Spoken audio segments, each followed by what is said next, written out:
Alrighty, so refraction is the last thing that we need to go over. Refraction happens because light slows down. Remember, speed of sound actually increases when compared to vacuum. There is absolutely no sound because there are no particles.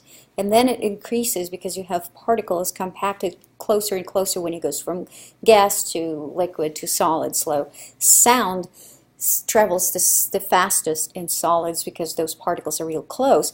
But light is not a mechanical wave, it's an electromagnetic wave. So you can imagine like a wave trying to get between the particles. So the closer the particles are, the harder it is for those the electric and magnetic fields to go through because they have to go, they bounce off and whatnot. So the speed of light actually slows down. So instead of 3 times 10 to the 8th, it's slower. And there is a unit called the index of refraction, which tells you how much slower, basically, the speed of light is in whatever that material is. Obviously, it has to be a see-through material. Light is not going to travel through something. I mean, energy will be absorbed, but you won't see light traveling through the table, for example. You see a shadow. But you will see a light traveling through water, through glass, through semi-transparent material even. So, index of refraction, that n, is always more than 1 unless we're talking something like air. In air, it's practically 1 because it's really, really close to 3 times 10 to the 8th.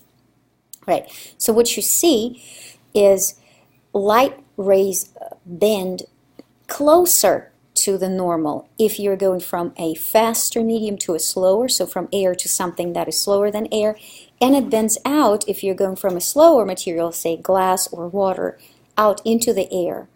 So it will bend away from. So we are comparing 2 angles. This is angle of incidence. This is how the light ray struck the boundary, and that is how it continued to travel. That's your angle of refraction. So hence R and I.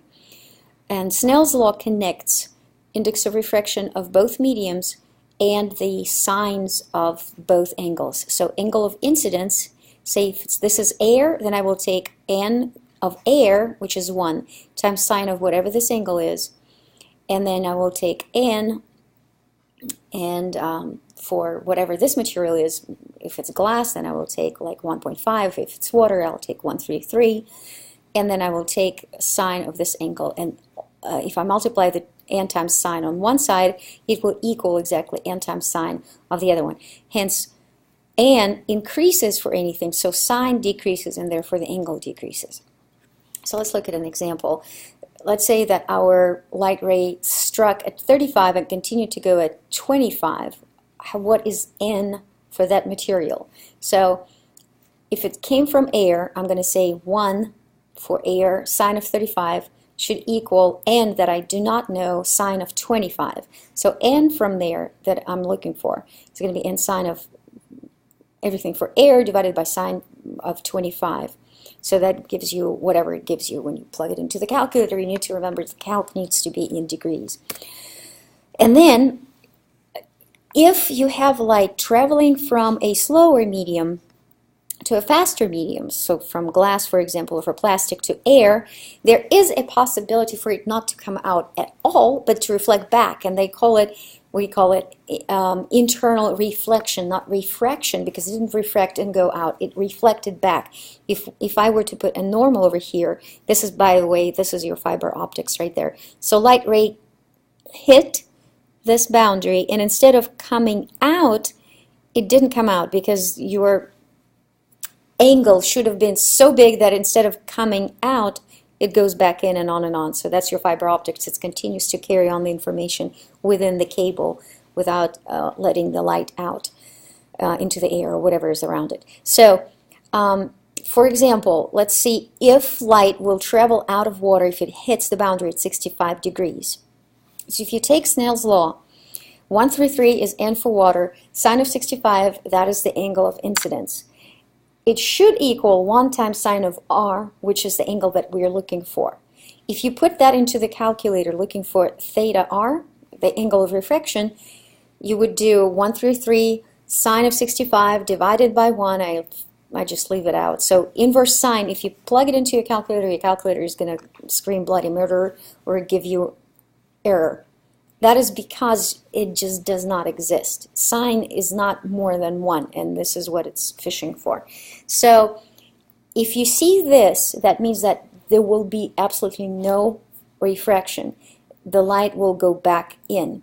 So I can ask you what would be the critical angle. Critical angle, if you look over here at this diagram, critical angle is when your refracted light ray just grazes the boundary. It goes perpendicular to the normal. So it's kind of in one medium and the other medium at the same time. It's not coming out like this green one, but it's not completely staying in like this blue one. So this critical angle is something that I could ask you, I will ask you, let's say it that way, on the quiz. So for water, again, you're looking for critical angle. Critical angle happens when your angle of refraction is 90 degrees. It's perpendicular to the normal. So you're going to say 133 sine of whatever that angle that you're looking for is going to, oh, here it is. So 133 times sine of whatever angle that you're looking for should be equal to 1 times sine of 90, which is also 1. So theta critical is going to be inverse sine of 1 over 133, which is 48 degrees. Or let's look at this one. I have it traveling out of out of glass into water. So here's the stuff for glass. Sine of critical angle times 1.5, which is the index of refraction for glass, equals 1, which is n for air, sine of 90, because this is how my light travels now, which is a 90-degree angle to the normal. And so then my critical angle is going to be inverse sine of 1 times 1, which is 1, so 1 over 1.5, and that will be 42 degrees. For example, a diamond is 2.45, I think, if I remember correctly, but who cares? It's even smaller, and that's why they cut it just so that the light hitting it going in but never comes out, and so it's kind of reflecting off of the sides of the diamond and magnifies it, and that's why they sparkle, because there's concentrated light, kind of like here in this fiber optic picture.